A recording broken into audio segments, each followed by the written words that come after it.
Good afternoon and welcome. My name is Nilanjan Sarkar. I'm the Deputy Director of the South Asia Center here at the London School of Economics. A warm welcome to all our audience members, all our panelists, and I'm delighted to announce that this afternoon's event is the first in the new academic term for all of us, when we're all making our way back to the campus and after a year of having worked from home. So it's a particularly important marker of an event. The event, as you all know, is titled 2021, Does Gandhi Matter? And happens to be very close to Gandhi's 152nd birth anniversary, which will be on the 2nd of October. The event this afternoon is in collaboration with the LSC SU, that's Students' Union, India Society, and I'm very grateful to their president, Ria Hindocha, to have gotten in touch with us and having agreed to collaborate on this event at very short notice. And Ria and all the other office holders in the LSE SU, all of whom are our students, have played their part and their role in publicizing this, which has helped us immensely reach out to students, because that is a particular audience that we wanted to reach out to.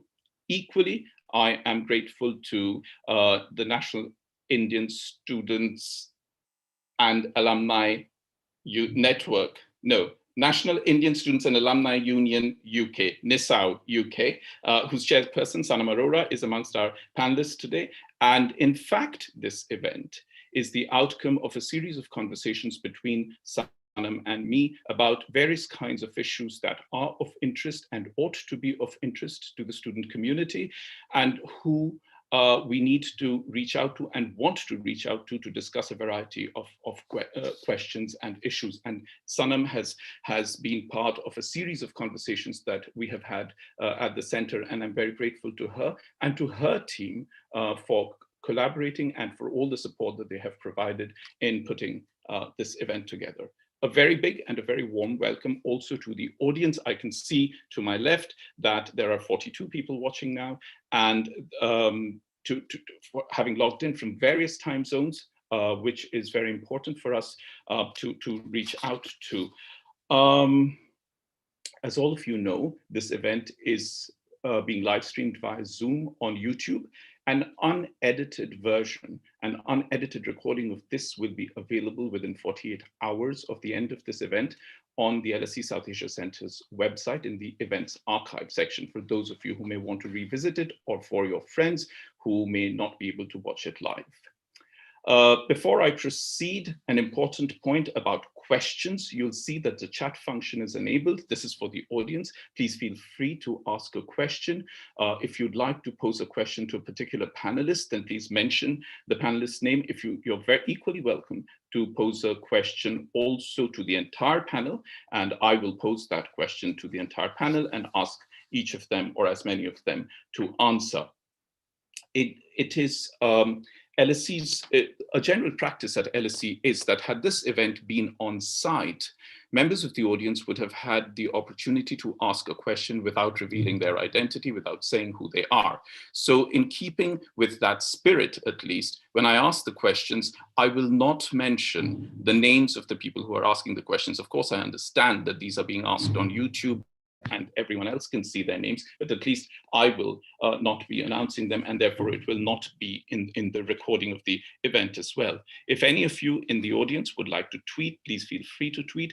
Please tag at SAsiaLSC, at NISAU_UK, which you can very easily find on Twitter. Now, before I introduce the panelists, which it is my very pleasant duty to do, I did want to say a few words about how this event was brought together, why we decided to curate it in the way we, as in Sanam and I, decided to curate it in the way that we did, and what we hope are the kinds of things we will be able to explore, and how we will be able to reach out to a wider audience. Gandhi remains the father of the Indian nation, the most respected position for all Indians, and is also a global icon for nonviolence, as he has been for the longest time.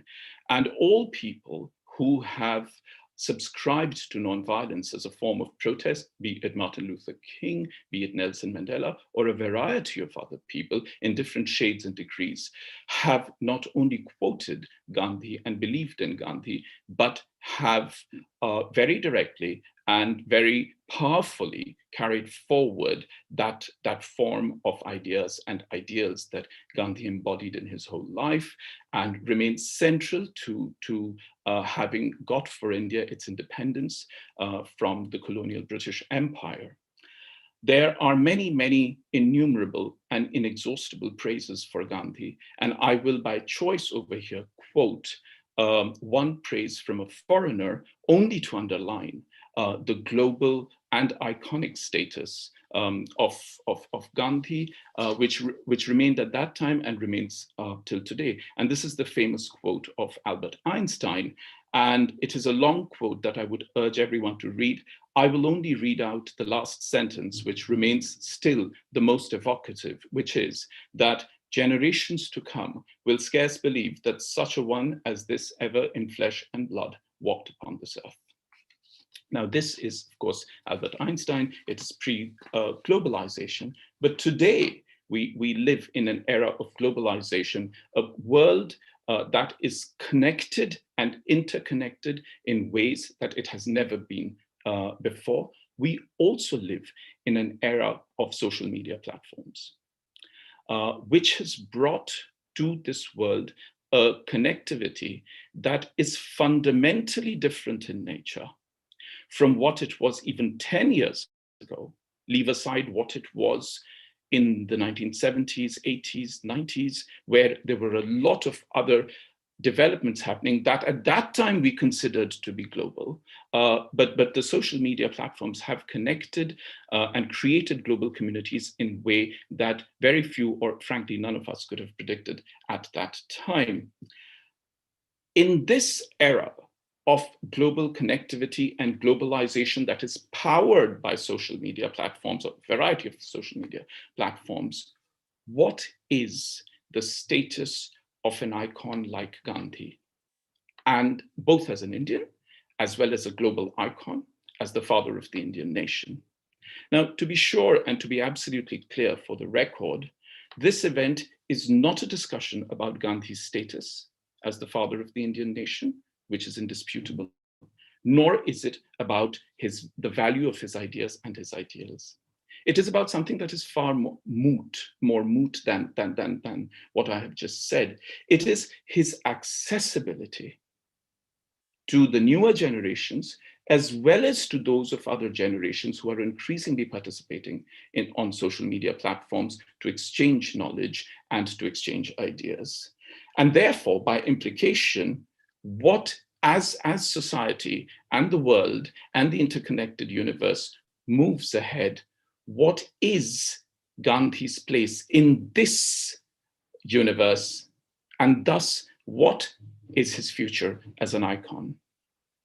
To put it in another way, is Gandhi slowly, probably, and potentially moving into the category of being only a historicized historical icon, the father of the Indian nation, the leader of nonviolent struggles?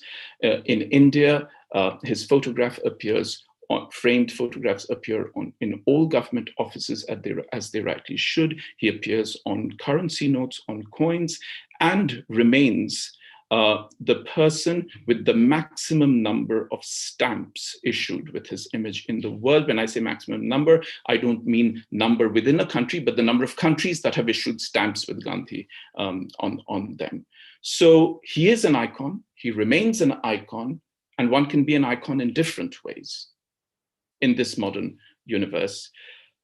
Is he slowly moving towards becoming a historicized icon, or are there ways in which he continues to translate via social media platforms across a wide spectrum? It is in this sense, and in this sense alone, that the title 2021 Does Gandhi Matter was coined.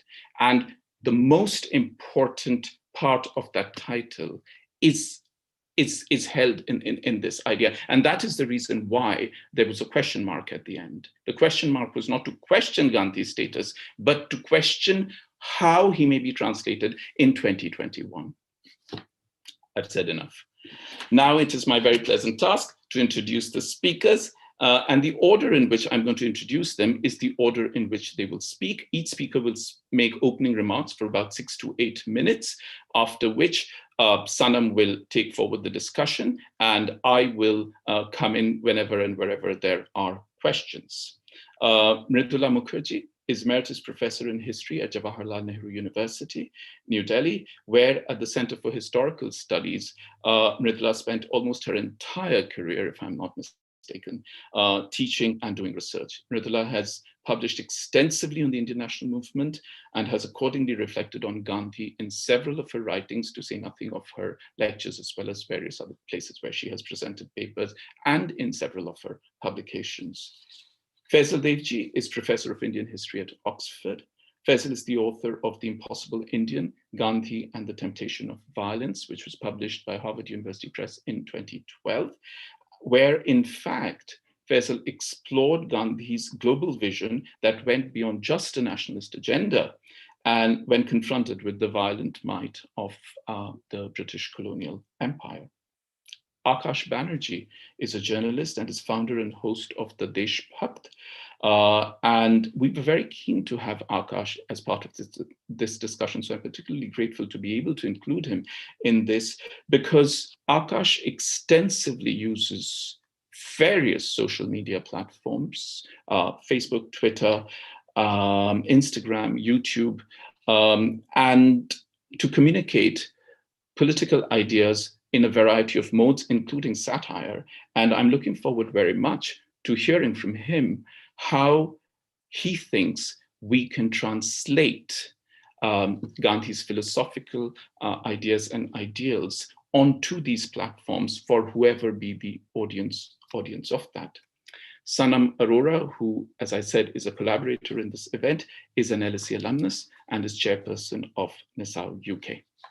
Mridula, please speak now. You have about 8 minutes.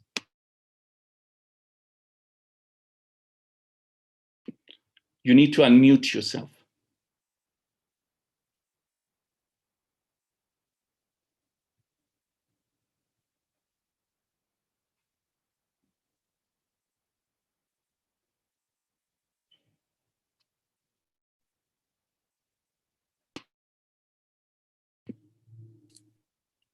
Yeah, I'm sorry.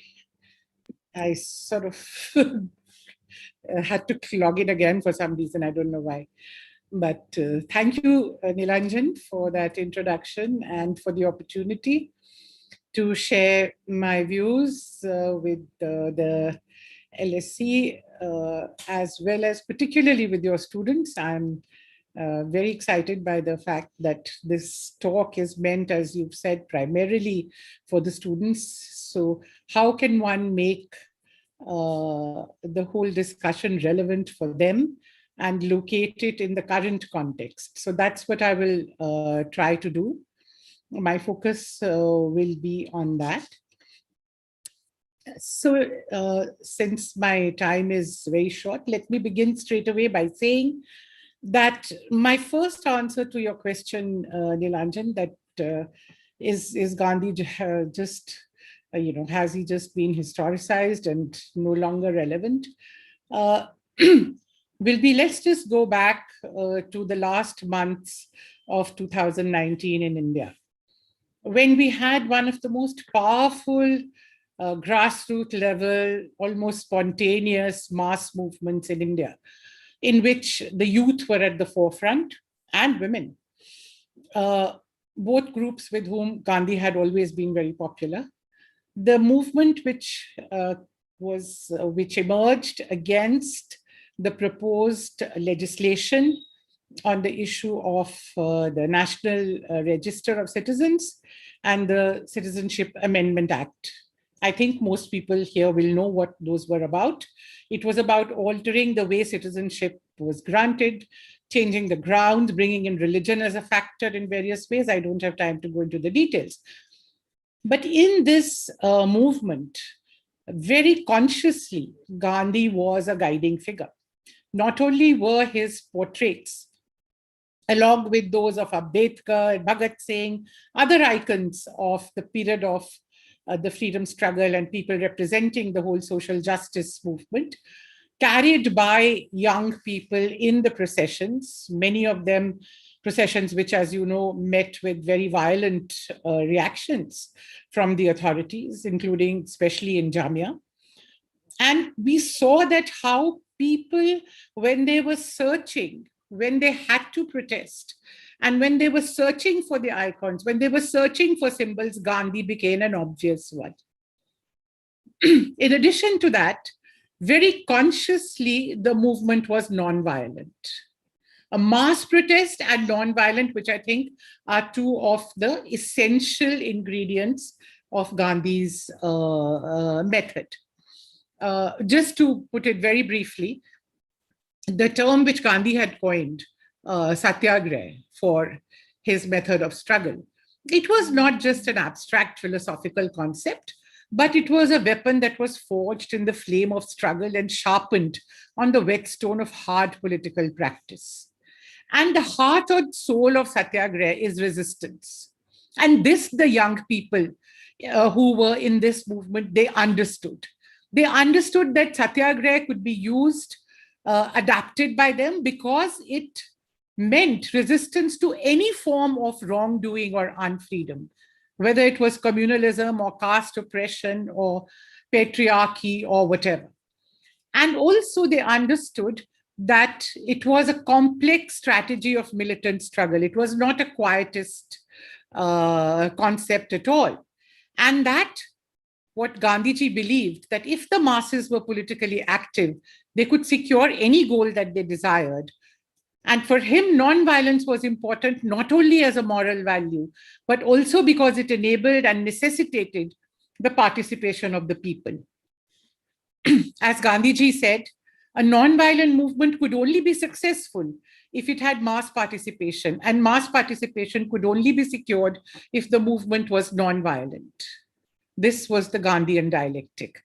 And in their bones, the people who were at the forefront in this movement, who were participating in this movement, they understood this. The other example that I'll give you very quickly is that of the ongoing farmers' movement in India. Unfortunately, because of the whole COVID epidemic, severe repression, riots that were instigated, the anti-CAA movement came to an end in the beginning of 2020. But the farmers' movement, which started during the COVID pandemic, has remained, and it has gone on now for more than 10 months. And again, it is very consciously a movement on Gandhian lines. It is very consciously a mass non-violent movement. It is a democratic movement which involves the people in large numbers. It involves a defiance of authority, but it also involves the Gandhian method of always holding out a hand for talks. Again, I don't have time to go into the details, but very briefly, just to establish the continuing relevance which people are seeing in their own lives and in their own struggles. I don't think I have to perhaps give more examples. Then I would say that when the issue of civil liberties comes up, and the attacks on civil liberties comes up, which is what we have been facing in India now for the last few years, and particularly it has been stepped up in the last 2 or 3 years, I think Gandhi becomes very relevant again, and people know this, and they go back to Gandhi in order to defend civil liberties. I will just give you one very brief quotation from Gandhi to show how relevant what he said is. I quote, "Liberty of speech means that it is unassailed even when the speech hurts. Liberty of the press can be said to be truly respected only when the press can comment on the severest terms upon and even misrepresent matters.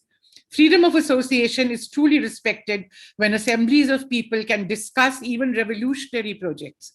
He would certainly not support the arrest of the Bhime Koregaon prisoners, which was what we've been now seeing, many of them in prison for more than 3 years.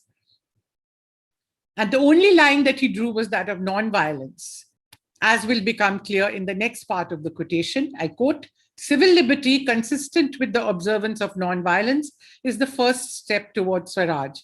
It is the breath of political and social life. It is the foundation of freedom. There is no room here for dilution or compromise. It is the water of life. My next point about the relevance of Gandhi has to do with his total commitment, lifelong commitment to the poor, not only in India, everywhere in the world. I will start with an example from Brazil. I was there many years ago to attend a conference in Brasilia, and the taxi driver who was driving me around at one point said, "Oh, you come from the land of Gandhi." And I said, "How do you know Gandhi?" He said, "Well, Gandhi stands for all us poor people. I have Gandhi's books in my house and I have his photograph." And then I found in another city in Brazil, institutions which were working with the poor were named after Gandhi, that far away. And of course, we all know this from all parts of the world. But within India, I would say that, I don't have to, as I said, again, this is very well known. But for me, even though this is a well-known quotation, I will still read it out to you. Gandhi's famous talisman. Which political leader in the world has ever defined his commitment like this? He said, "I will give you a talisman. Whenever you are in doubt or when the self becomes too much with you, apply the following test. Recall the face of the poorest and the weakest man or woman whom you may have seen, and ask yourself if the step you contemplate is going to be of any use to him or her." And here I would say, if only we had applied this talisman when our migrant workers were walking back home, carrying their little children in the burning heat, the women walking after them, daughters going on bicycles, carrying their fathers for hundreds of kilometers, but we forgot this talisman. But he is relevant because we need this talisman to keep us on course. Even today, we need Gandhi's wise words. And in India today, we need them more than anything else because we have been straying away. Then I would say that the other area where we are under challenge very severely. Sorry, Mridula, you should explain the context of why the laborers were moving. Not everyone in the audience may know. Okay, that was because there was the severest lockdown in the world was imposed in India in the third week of March. Because of COVID, the severest lockdown. People were not given a few hours even to go back to their villages. Their sources of employment were completely shut down. After a little while, the landlords started throwing them out of their houses. They couldn't pay the rent. They had nothing to eat. Not enough relief measures came in. So people actually, in the heat of April and May, started walking hundreds and thousands of kilometers back home. And these were millions of people who did this. They're all, if you just Googled and you would see the stark photographs before you. One of the most shameful episodes of post-independence India, of which I, as an Indian, am certainly very ashamed. Inclusive India. I think Gandhiji's commitment to an inclusive India, which is what is severely under challenge today, is something that we need. And I would like to say that it's not just something we need, but those who are struggling for a secular inclusive India do all the time go back to Gandhiji. On the 2nd of October, for example, we are having an exhibition in Delhi where 1,000, from a selection of 1,000 artworks which have been done on Gandhiji by the best artists of India are going to be presented as part of this struggle for a secular, pluralistic, inclusive India. I will just give you one or two very brief quotations from Gandhiji to give a perspective, because people have very strange notions about how and today he's even sometimes projected as an icon of Hindutva, because he was indeed a very proud Hindu. But I will just give you just one or two lines to tell you how distinct and clear he was in his ideas. Now, I quote, "I swear by my religion, I will die for it. But it is my personal affair. The state has nothing to do with it. The state would look after your secular welfare, health, communications, foreign relations, currency, and so on, but not your or my religion. That is everybody's personal concern." The second one, Hindustan belongs to all those who are born and bred here and who have no other country to look to. Therefore, it belongs to Parsis, Ben Israelis, to Indian Christians, Muslims, and other non-Hindus as much as to the Hindus. Free India will be no Hindu Raj. It has been said that Indian Swaraj will be the rule of the majority community, the Hindus. There could not be a greater mistake than that. If it were to be true, I, for one, would refuse to call it Swaraj. What would he call us today? And would fight it with all the strength at my command. For me, Hind Swaraj is the rule of all people. It's the rule of justice. In another brief quotation, he said, Indian culture is neither Hindu, Islamic, nor any other wholly. It is a fusion of all. Do I have a minute or two? You do, but if you could please be brief. I am going to be very brief. I would then say that I feel very strongly that another issue on which he's extremely relevant, and of course, he has been successfully appropriated in those struggles, certainly in India, is the issue of the environment, which has become such a major issue today. I think he would have been the greatest supporter of Greta Thunberg's Fridays for Future. I think that right then he had said, the world has enough for everybody's need, but not for everybody's greed. He had said the incessant search for material comforts and their multiplication is such an evil. And I make bold to say that Europeans themselves will have to remodel their outlook if they are not to perish under the weight of the comforts to which they are becoming slaves. I think he was one of the earliest people to say the world cannot bear the burden that we are imposing on it. My last point is going to be, because this sort of, in a sense, puts it all together, is that Gandhiji very clearly articulated what was to be the India of his dreams. What was his idea of India, as Nehru asked, which he was setting out to mold according to his own wishes and ideals? I quote, I shall work for an India in which the poorest shall feel that it is their country in whose making they have an effective voice. An India in which there shall be no high class and low class of people, and an India in which all communities shall live in perfect harmony.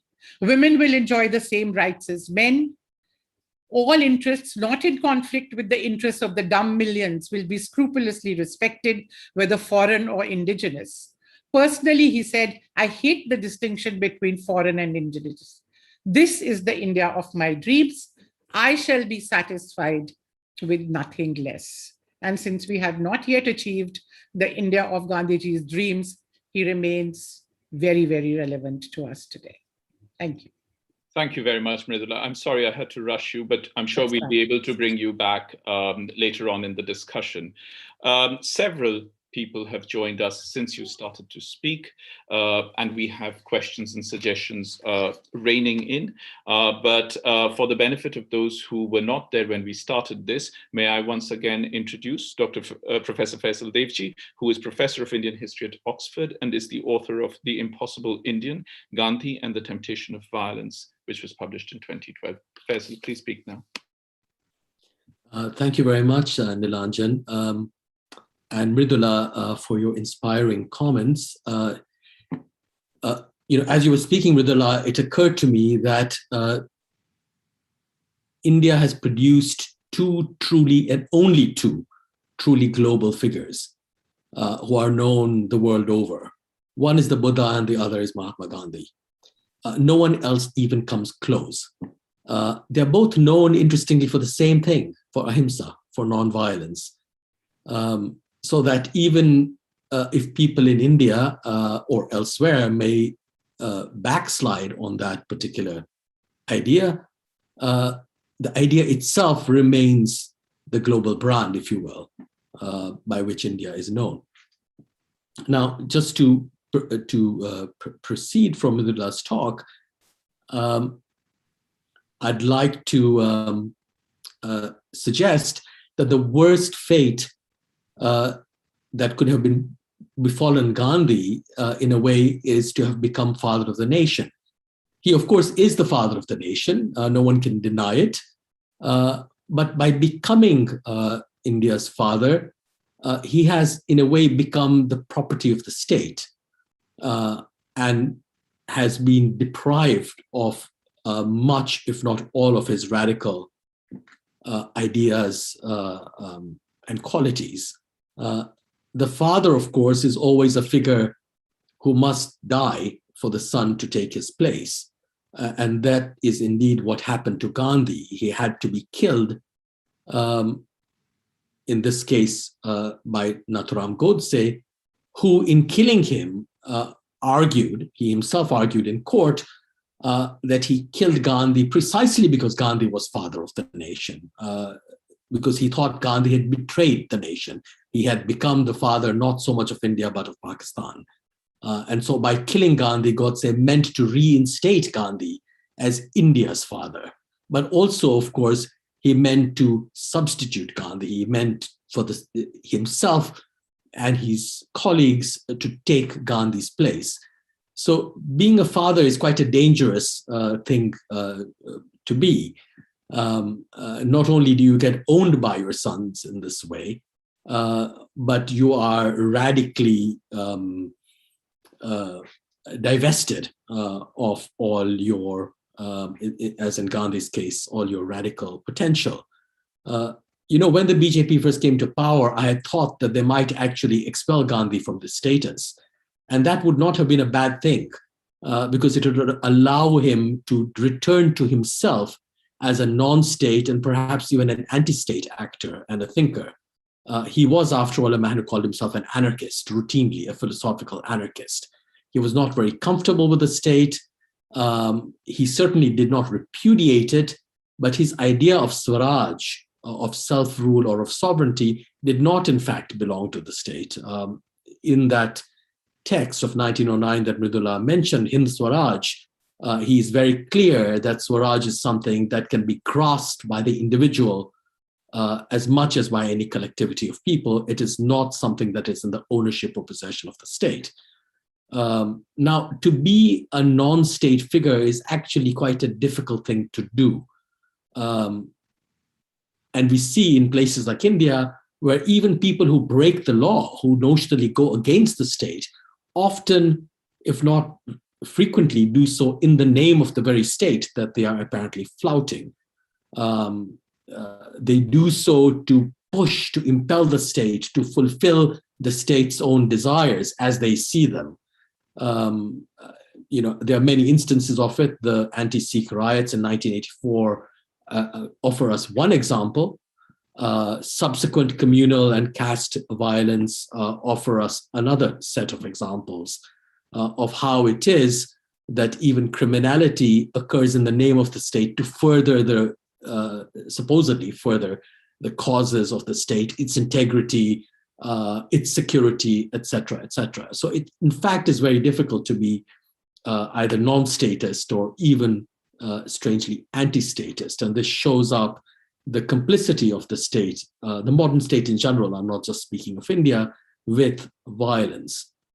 Now, for Gandhi, the state does not, as I said, have to be repudiated, but it really does need to be limited, pushed back in order precisely to claim popular and individual forms of sovereignty, of Swaraj. And these, he thought, could be reclaimed by focusing on and emphasizing social relations outside the realm of the state, individual and collective. Now, how did he do this? I just want to give you a few examples, perhaps, or a few of his ideas of how this might work. So the state's logic is built on self-interest. Right? It is there not only to protect its own political interest, but to protect the interests notionally or allegedly of its citizens, of various groups of citizens, and indeed individual citizens. So in Gandhi's view, interest and self-interest was so much in the keeping of the state that it could not really become an object of non-state activity. If you fight the state on the basis of your self-interest, you're doing nothing more than participating in the state's own logic. So if the state is based on self-interest, its own and those of its citizens it claims to protect, non-violence can only be based on self-sacrifice for Gandhi.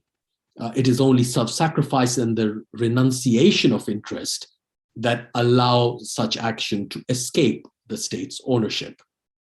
Interest, of course, is a statist category, Gandhi thought, because it was created on the model of property, that our interests are always interests that are conceived of as property, whether these be our identity, our lives, our very lives, our histories, our physical properties.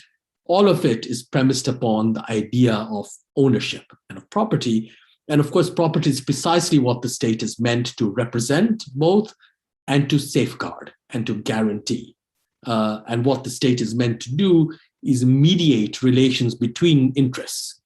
So citizens, whether individuals or groups of various kinds, castes, religions, classes, ethnicities, language groups, etc., are all made or rendered equivalent as interests.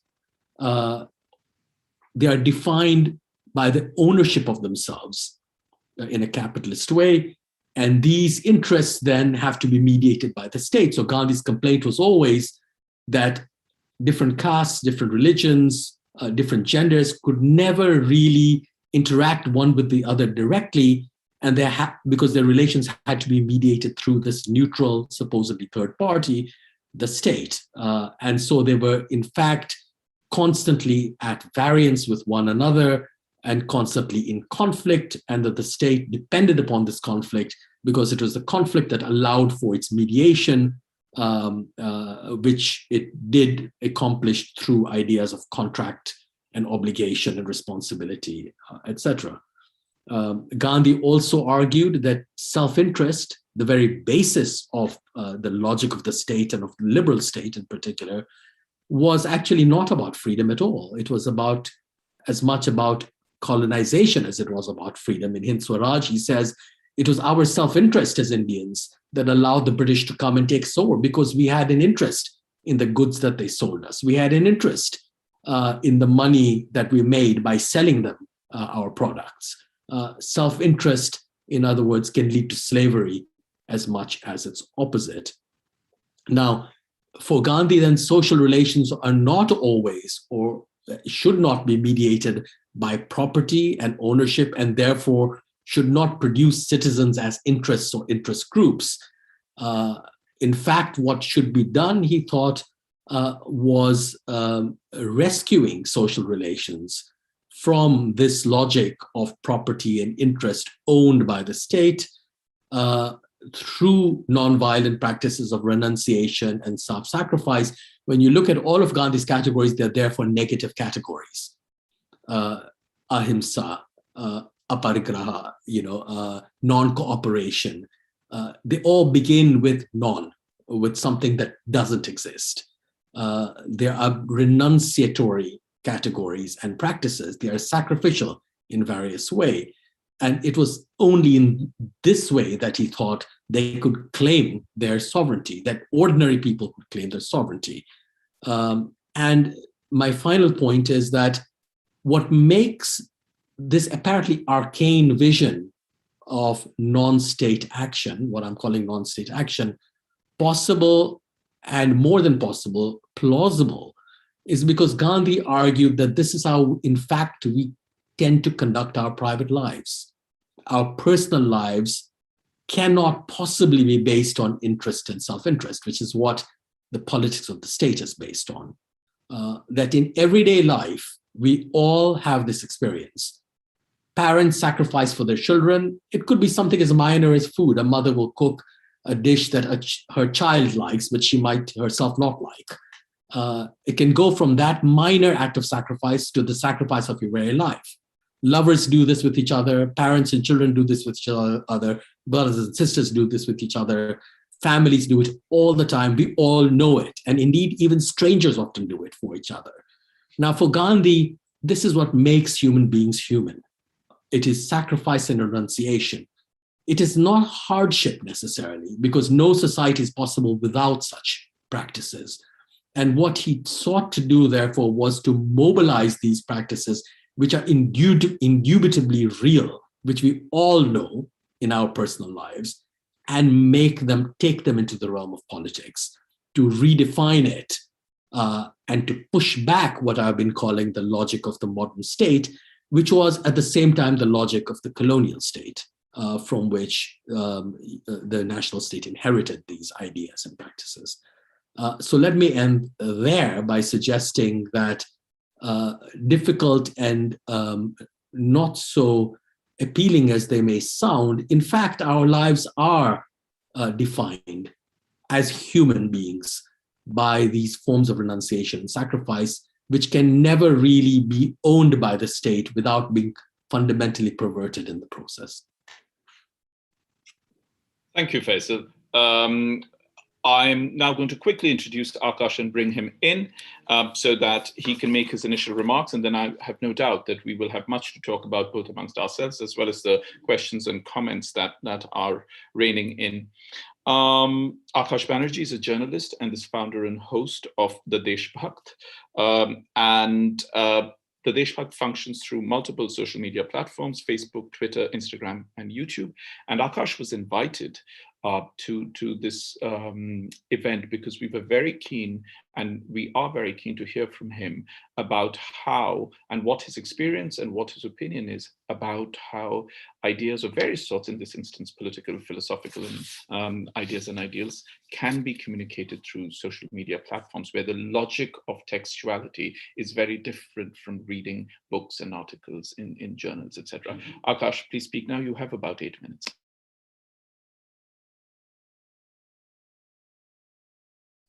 Okay. Thanks, Nilanjan. Okay, so I'll try to keep it brief. It's just that we've had some very, very solid academic arguments being made. I am not representing any academia here. I am only going to talk about what I have witnessed on social media, the chatter that we witness, the kind of flow that is happening on the social media. So what I'll try to do is the conversation that I have heard right now and the reality that I see on social media, and I'll just try to juxtapose, are we anywhere close to these two, or these are completely different universes that we are existing at this point of time? Because somehow it feels it is. I just tweeted just 15 minutes before this conversation started, and I said, I do feel a little uneasy going into a debate and discussion where we are just talking about one really blunt question: is Gandhi relevant? And deep in my heart, I know the answer. So somebody brilliantly said that, this is a question that has been asked for the last 50 years or more. And everybody questions whether Gandhi is going to be relevant or not. And we keep questioning it, and he completely keeps to be relevant. I think Mridula ma'am's point was very, very apt of the kind of farmer protest that we have seen and the CAA protest that we have seen. There is a Gandhian influence in it. But is Gandhi relevant? While these, in these protests, we see the influence. But unfortunately, on social media, in the younger generation, I'm seeing something completely different. And I'll just juxtapose some of the statements that we've heard just now. And I'm going to just show you exactly what I mean. Nilanjan talks about there is no question about a statement called the father of the Indian nation is Mahatma Gandhi. I don't know. If I go on social media and if I go on the streets and I say, Desh ke papa kaun hai? I will get another sort of an answer, ki Desh ke papa kaun hai? Because the media is trying to show something completely else. Who's the big daddy? So is there a complete whitewash, an attempt at a whitewash that is happening at this point of time over who's the papa of the nation? Has to be seen. Accessibility of Gandhi to the newer generation. And Nilanjan, that is the core point that you were talking about, is how do we bring this accessibility? And in the later point of my speech, in my short speech, I'll try to get to that. But the fact of the matter is we have to realize is that right now, as you said, Gandhi is an international icon, full stop. That is why Gandhi is dropped as a quote when the prime ministers and leaders of the nation go abroad. We don't see Gandhi being quoted at home. We see Gandhi being quoted abroad. Why? is because he has been reduced to an international icon, or perhaps Swachh Bharat Abhiyan in India. So very aptly used at this point of time to drop a quote or to do a very nice hummy-dummy, not politically very convenient Swachh Bharat Abhiyan. Niranjan, I don't know whether Gandhi's photograph right now would feature in every government department or not. I know we've seen movies a lot and we've seen politics of yore, but I do not think that Gandhi would be on the walls of every government officer and every senior civil servant, etc., at this point of time. That's the harsh reality. We know that there is a cleansing effort. Swachh Bharat is happening here also. Mridula ma'am talks about the active participation of the masses. While I completely agree that there is a Gandhian influence, we also have to understand is that somehow we've forgotten the whole Gandhian point of an, as ma'am very correctly said, a politically active citizenry. Yes, we saw the farmer agitation, CAA, but if you look at things that have been happening over the last few months, especially during COVID, there seems to be, maybe it's a post-COVID effect, there seems to be a sort of an acceptance of where we are and a complete non-reaction to whatever is happening around us. I hope that it is just a COVID phenomena and then people do realize. But somehow it seems that, and I call it Fakiri Pro Max, is that people are just not bothered. I mean, look at the fact that the same issues people were coming onto the streets, fuel price hike, food inflation, these were issues that matter to the people. Now they're absolutely okay. Now these things, I mean, where is the Gandhian sense of morality, standing up for the right cause, coming out, speaking? I'm not even saying come out on the road, but where is your voice? That voice seems to have somehow, dissipated a little bit. And again, I'll come to the whole point about accessibility. The problem is that at this point of time, what I'm seeing on social media is the controversial aspects of Gandhi's life. It seems that today politics is being driven and is being made to see as this person or a leader who has no flaws, zero flaws, only works, has zero flaws, has zero past, and is only focused on the nation. So any flaw of Gandhi makes him more of a villain. So partition issue, his observations on Hindus and Muslims, his sex life, everything comes under scanner. How? Very convenient on social media, because you can take one line out of a 500 paragraph and say that, look, he said it himself.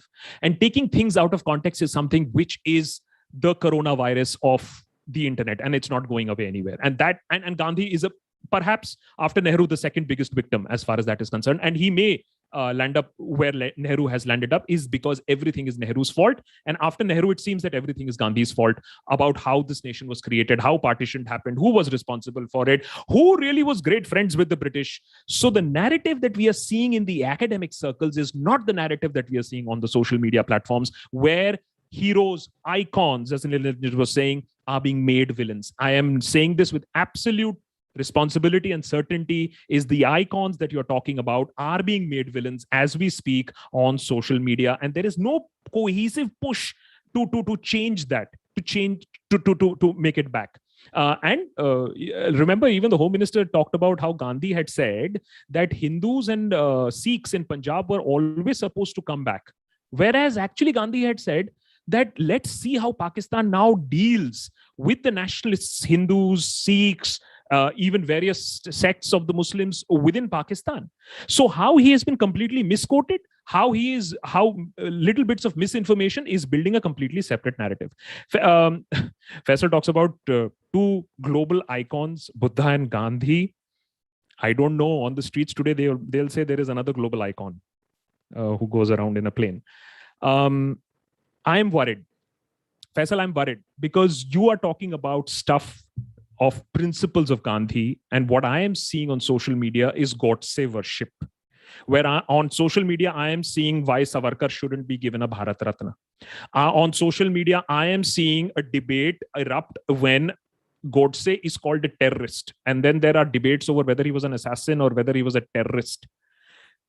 So the conversation has depleted on social media. The conversation has gone negative on social media. The conversation is making villains of social media. So my only premise here, my only request here is, I am not from the academia, and I think somewhere down the line we have to find a way to take as was being said, however difficult and unappealing the thoughts were, but the difficult thoughts have to be distilled into something simplistic. And I know I do not want to drum it down, but that's how people get it. They get simplistic. I'm not even saying make it binary, but it has to be made into a more engaging, more simplistic narrative so that we understand the global icon and what that global icon has done for us, and not the villain that he's being made out on social media.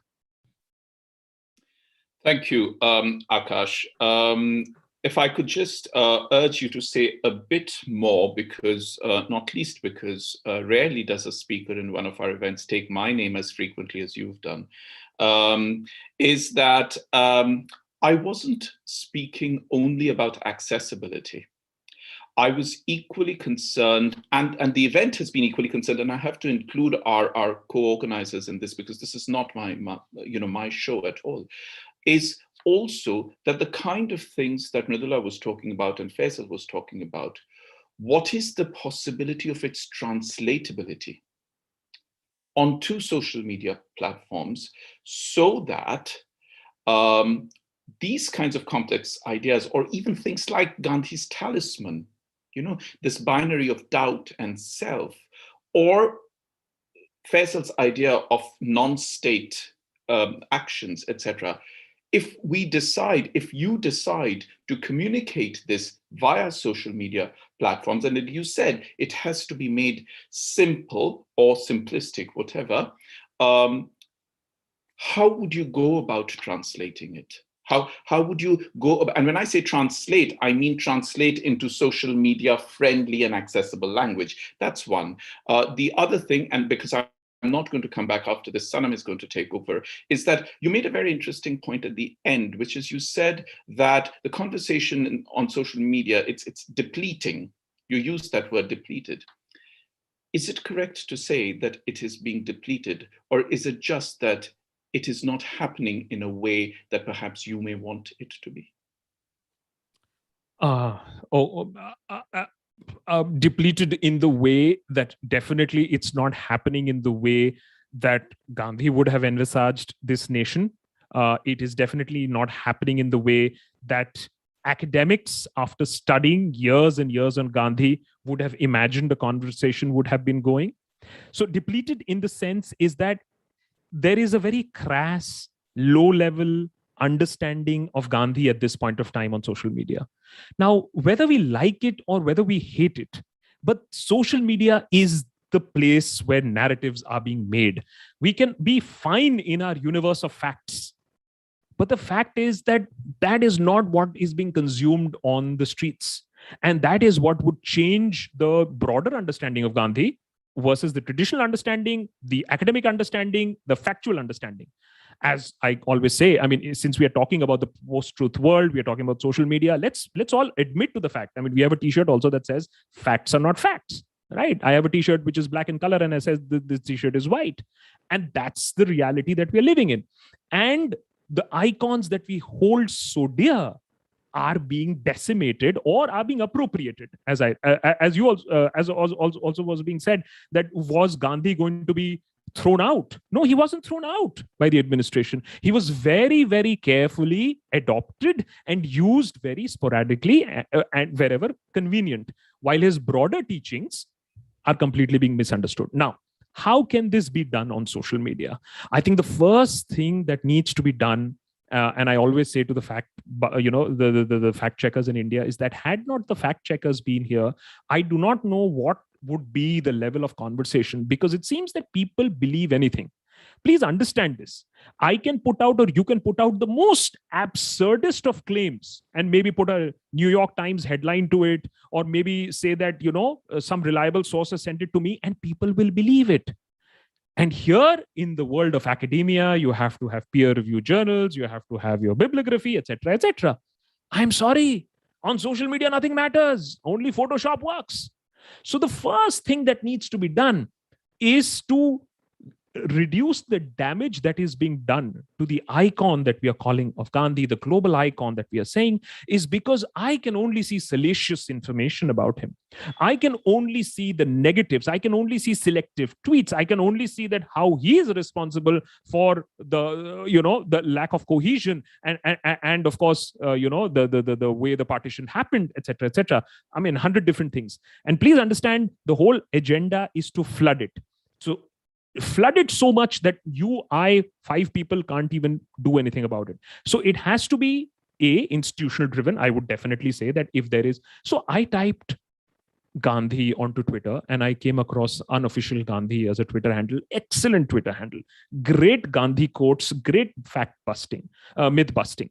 How many followers? 340 followers.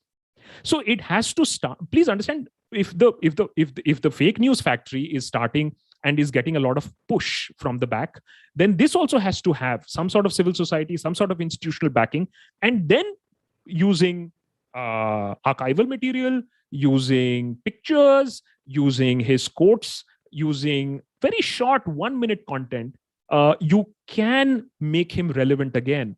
I don't see people wearing Gandhi t-shirts anymore. It used to be cool at one point of time. I don't see too much of that happening. So the whole idea is to make Gandhi cool again for the next generation, which actively is being, chaperoned a little bit away from his teachings and his worth as a global icon. Okay, thank you, Akash. I'm going to bring in the collaborator for this event, Sanam Arora, who is an LSE alumnus and is chairperson of NISAO UK. For the benefit of the audience, what is going to happen now is that Sanam will take forward the discussion, both amongst the speakers, and I will come in with questions later on. Please keep the questions coming as they are coming, I'm delighted to say, and I'll bring them in.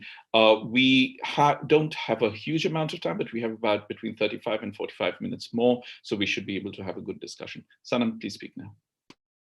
Thanks, Nilanjan, and thank you to all the panelists for a very interesting, intriguing, and exactly the sort of conversation that we had envisaged when Nilanjan and I were thinking about this event, which would be, and I in particular, I do speak to a lot of young people all the time, students, young professionals in India, in the UK, elsewhere, and I speak to a lot of academics, given the sorts of events we put together and the universities we work with. And it is exactly this juxtaposition that Akash, you did of the truth not exactly being the truth, the fact that there is no single version of the truth anymore, which led us to wanting to have this conversation, straddling across that academic view, the intellectual view, as well as the ground view and the bottom up and top down sort of coming together. So in that sense, Akash, one of the things that I want you to please elaborate on, and this is perhaps my limited understanding of the way it functions, and you being the social media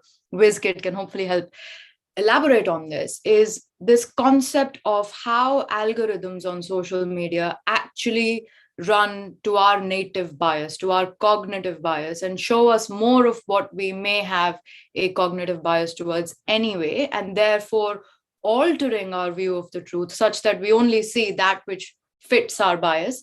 So in other words, if someone is pro-Godse, they would see nothing but more pro-Godse stuff.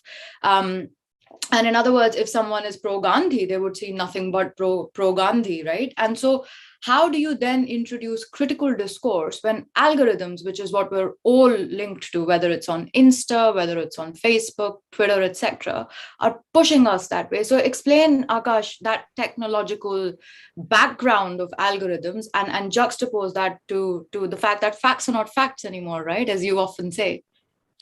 So the problem is deeper than that. Now, obviously, if somebody is pro-Godse, he'll see pro-Godse stuff. If somebody is pro-Gandhi, he'll see pro-Gandhi stuff.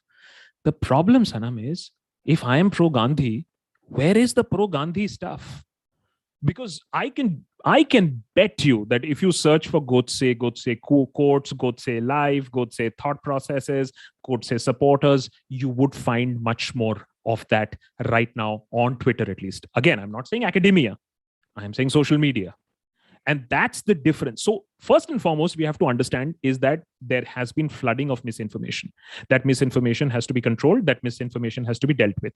So first and foremost, all the lies that have been propounded, all the truths about Godse, as a matter of fact, all the truths about Savarkar, as a matter of fact, because we also know that there is, of course, a whitewashing going on as far as Savarkar is also concerned. New books are being written, elevation is happening. It's a long process, but the process is very much on at this point of time. What is being done to counter that? So if somebody wants to know about Gandhi, is he first and foremost getting that information easily? Even if it's bubbling up somewhere down the line, if he's even talking about nonviolence, it needs to bubble up. Then we can get into this whole argument, oh, but the Godse guys are not going to happen. Sanam, I have a very simple answer to it. The guy who's searching for Godse and is looking at Godse is a goner. I call it a goner. He's not going to come back to Gandhi. But Sanam, the problem is there is a huge amount of youth that are growing up who haven't made up their mind, who haven't been poisoned. The question we have to ask is, are we reaching out to them? I don't think so. I do not think that adequate attempt has been made by the progressives, the liberals, the fact-driven people, the academia to reach out in a simplistic manner to the next generation in a very easy, conversant, social media friendly, short content-based format. So I think that is what needs to be done, sir. And thanks for that. And this is again for you, Akash, but also for both Mridula ji and Faisal ji, is you've spoken of the fact that A, we're not having enough of that content coming out, the pro-Gandhi content, let's put it that way. And B, the fact that we need an institutionalized civil society response to the other side and to ensure that at scale, at mass, we're getting those messages in a customized fashion that works for the young audiences of today. So my question is, and if I take this and I look at it in the context of the morals that Faisal, you have spoken of, for instance, the self-sacrificial values, the whole sort of Gandhian way of life as it may be, how is it that we expect that sort of a response, and where will that response come from? And are you seeing, all three of you, when you're speaking to people across age groups, across demographics, but particularly for young people, do people care at large? Are the morals still there? Is there reception amongst people to go back to those high integrity, highly ethical times? And therefore, even if that content was to get generated, will it be consumed? Maybe Faisal, I'll start with you on this one. Yeah, basically, to respond to your question, Sanam, but also to what Akash was saying, what strikes me is that, yes, on the one hand, it looks like we're in a bad situation. Godse is being lionized, Gandhi is being thrown to the dogs. And of course, but what does this actually tell us? What it actually tells us is that the Godse Savarkar people cannot do without Gandhi. They are meaningless without him. Right? They make no sense without Gandhi. Gandhi can do without those guys. There are any number of books written about Gandhi. People speak about, they don't even mention Godse and Savarkar. They are irrelevant. Gandhi stands on his own. So even those who hate Gandhi really, even much more so than those who profess to love Gandhi, who have not done such a good job on making their icon more, as it were, relatable in Akash's terms, those, in fact, we need to depend upon those who hate Gandhi, because they necessarily have to focus on Gandhi. Now, of course, they will focus on all the wrong things. They'll take things out of context. All of that is completely true. And yet they are the ones keeping Gandhi alive. It's not the Gandhi lovers who are keeping Gandhi alive, because they really need him. Now, when they need him, how? Because they need him because they still insist on thinking of themselves as being the powerless people fighting the establishment, even though they're in fact now the establishment, right? So like Godse has been given an unfair deal. He was actually the true hero, and so was Savarkar and all the rest. So they all have to be rehabilitated. And of course, in one small sense, they are right, because Gandhi, Akash said as much, remains, even in the new dispensation, the great father of the nation and the icon and whatever else that you may do with him. Which is why when I began my talk, I suggested that actually what an interesting thought experiment it would be if they actually did get rid of Gandhi. That would give him a new life. He would return to himself. It would be sad to see him go as the icon of the nation, but being an icon of the nation is not going to make you a relatable person. We know that they are living icons of the nation who are immensely relatable, but they too are relatable only insofar as their backgrounds are outside the state or against the state or against the establishment. It's the anti-establishment character that all of these figures possess, Godse, Savarkar, etc., which makes them attractive, which makes them part of the social as opposed to the political, which makes them part of everyday life of people who are not themselves part of the establishment. And Gandhi was such a character. He was genuinely such a character. And so that is the story that really needs changing, I feel. And if I may, I've gone too long, but there's one particular example that Gandhi used to give from the Bhagavad-Gita, which is very apposite here. He said that evil too depends upon goodness, right? That when you look at the army of the Kauravas in the Mahabharata, it was a force of evil, but it depended upon goodness because no army can hold together without loyalty, without courage, without bravery, and without self-sacrifice between its soldiers. They're not acting together because they're afraid of their commanders. They're acting sacrificially because of promises made, because of friendships, because of other kinds of relationships, which we know through the figures of Bhishma, Drona, and Karna, for instance, who are good people in the bad army, right? So this is Gandhi's argument that since even evil depends upon goodness, you can actually pull the rug out from under evil by laying claim to that goodness. And what I'm saying is that the votaries of Godse, etc., therefore depend upon Gandhi. They depend upon that goodness.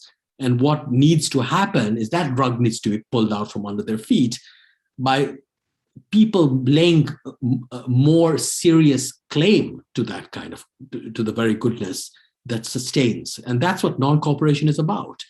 By non-cooperating, you remove goodness and evil collapses because evil too requires. So they're bound together in a very, it's not just us and them. As Mridula was saying with Gandhi, you always offer your hand to your opponent. Your task is to convert them to, it's not to destroy them. And these are the ways in which, if I'm correct, one needs to engage. One needs to understand that even those who hate Gandhi depend upon him. And many of their own actions are actually perversely Gandhian. If you look at the Rath Yatra, which L.K. Advani conducted, which gave rise to modern contemporary Hindutva, that was surely based on the model of the Salt March and of many other marches that Gandhi had popularized. It was anti-Gandhian, but even he had to have recourse to something that had been invented and put in place and made iconic by the Mahatma. So when you realize the dependency, then you can actually address that the hatred for Gandhi is coming out of a perverse sense of recognition that they themselves are dependent on what they hate. Yes, Mridula ma'am, please. Yes. Well, I wanted to say that, of course, I agree with Akash. One cannot be more aware of the necessity of reaching out through the social media to the younger generation particularly, but to everybody, through the medium which is now available to us. And what he said factually, of course, he's very right. It is flooded with all the misinformation and all. And of course, as he said, it's because it has a huge institutional backing. And the counters are too fragmented, too individual based, too small. And here I would say that, we have to recognize also that, behind one, there's political party and huge political organizations. On the other side, this is mostly voluntary work. The opposition does not realize that this ideological countering this calling the bluff on the appropriation of Gandhi. It's part of their project. It has to be part of the counter-hegemonic project, if you like, and therefore there's just not enough understanding of that. And it's not something at that scale that can be done, no matter how hard I was to try or my students were to try, and they do. So it's not that there are not groups and that there are not organizations, but NGOs, this, that, civil society groups that do, but they're nowhere on that scale, The kind of money you need to promote something. I didn't even know this stuff, I only got to know recently how you promote tweets, that you actually pay for the stuff. So it's a question of how much money you can raise to actually promote stuff, to make things go viral. I thought things go viral because people like them. So we're innocents also, partly people like me. Of course, there are people out there who know much more, but they don't have the money to actually put behind what they're doing, Very good. What you're saying, we've all been part of initiatives where, short things, this, that, and the other, but it's all at a cottage industry scale, whereas this is on an industrial scale. But let me say something else. As a historian, what seems to me is also, when people need something, they find it. It's partly also the means get created. Let's go back to Tahrir Square, the movement in Egypt, Probably you people remember reading those accounts, people who were there on the barricades in Tahrir Square, and they were there, as you know, for weeks on end. They were actually sitting there and reading how to go about fighting a non-violent struggle, how to fight a Gandhian struggle. The work of Gene Sharp, Xeroxed copies of articles of Gene Sharp, who's one of the, as you know, major propagators of the Gandhian method. He spent his whole life as a professor in the US doing this. Used to be photocopied and distributed, and people would sit there and read them to learn how to fight a non-violent battle, which is what they were doing. So in the midst of the struggle, they were reaching out and searching, and it didn't matter whether it was the social media was available or not. When people need something, that's why I brought in the example of the movements, the anti-CAA protest and the farmers' protest, So this is not to counter what Akash is saying, but just to bring in the fact that, partly these things, communication is also a matter of how politics on the grassroots and at a mass level actually emerges, And I'm sure if things go on, and by the way, social media was effectively used by anti-CAA protesters, also because they were largely young people, They were at home with that technology. But, let me just tell you this little story, which I'm sure you would have known, but probably have forgotten. In 2019, just about just 2 years ago or a little more, there was this example of a video which went viral on Indian social media of a young class 11 schoolboy from Varanasi, Ayush Chaturvedi. He gave a speech at his school on Gandhi, and it was recorded by a teacher and put on Facebook by his mother, from where it took wings. Later, speaking to the Telegraph newspaper, Ayush recounted that he began his speech with, I quote, "ये किसने कहा मैं आंधी के साथ हूँ, मैं गोडसे के दौर में गांधी के साथ हूँ."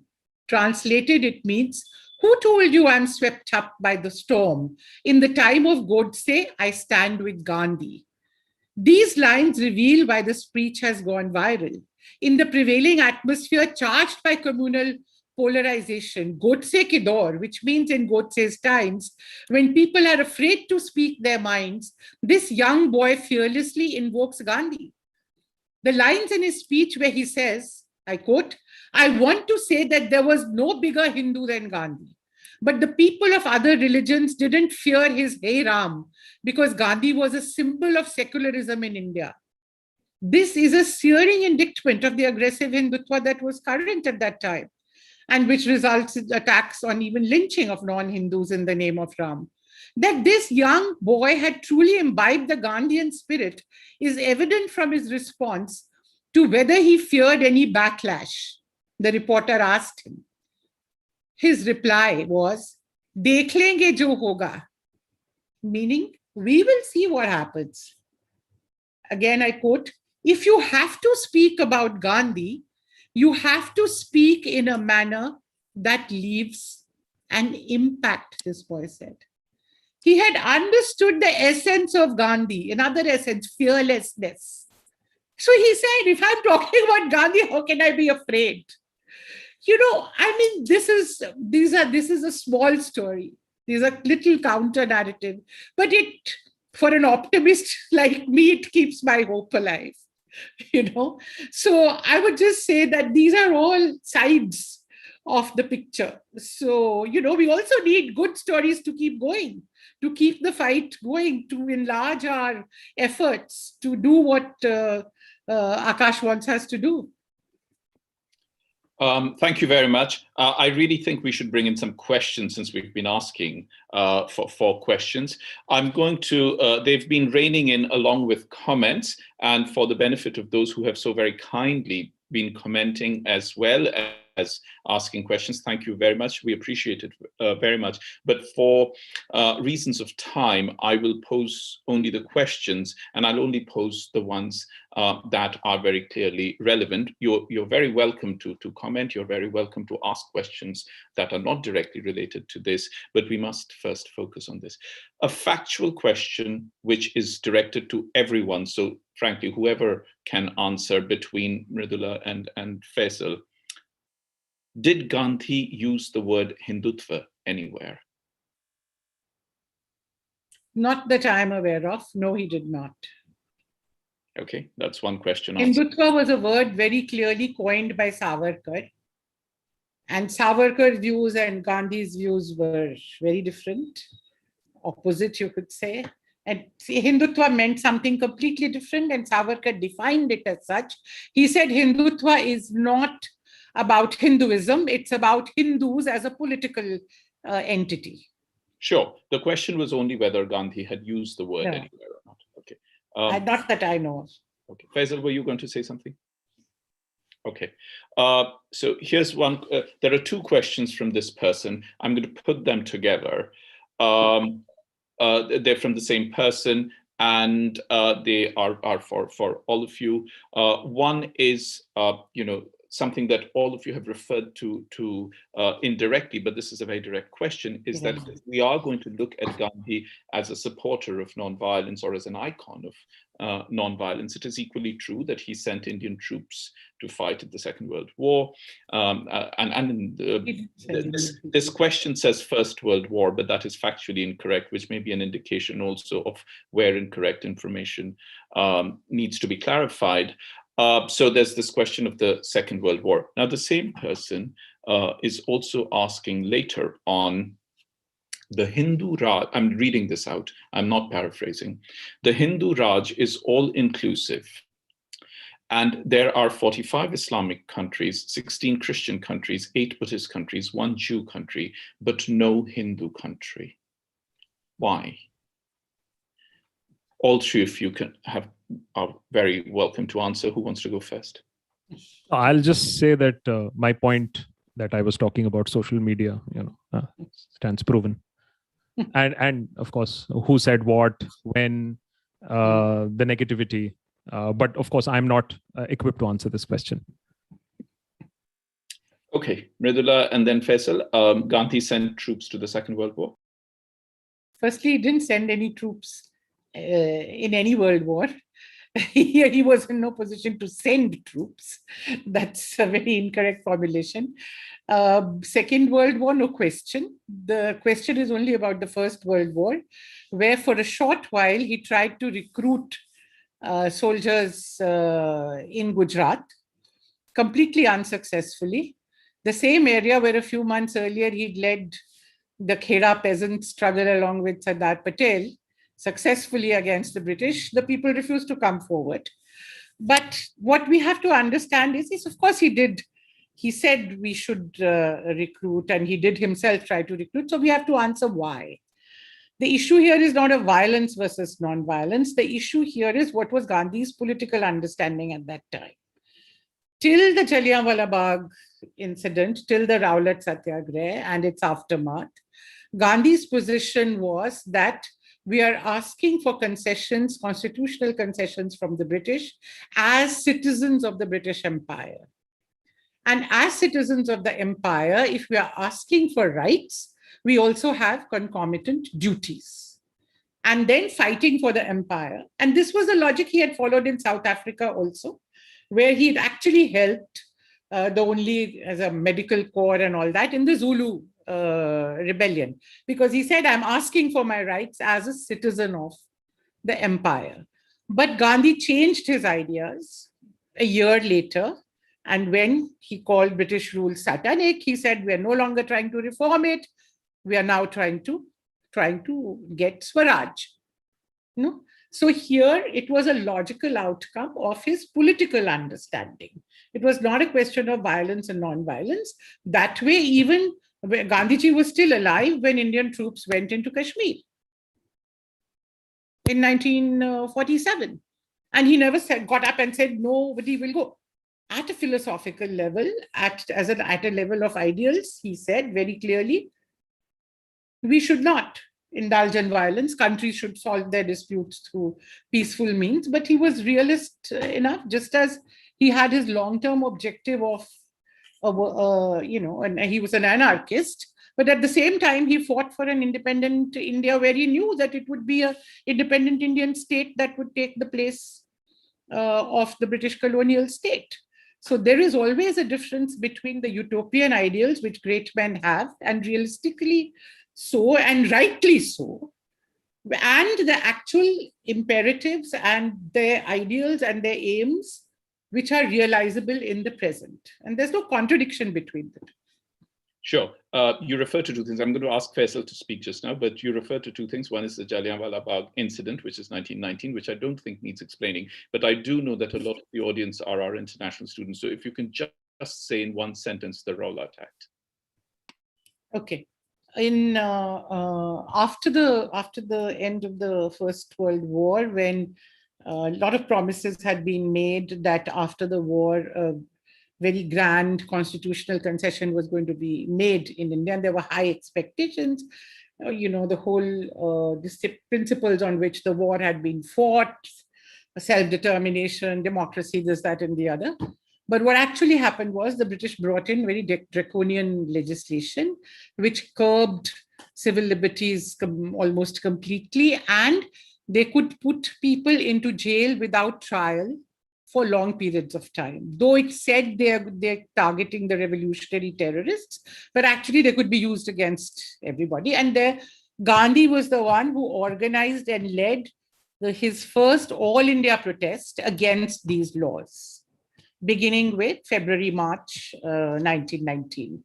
And this then ended up with the Jallianwala Bagh massacre. Okay, Faisal, do you want to go?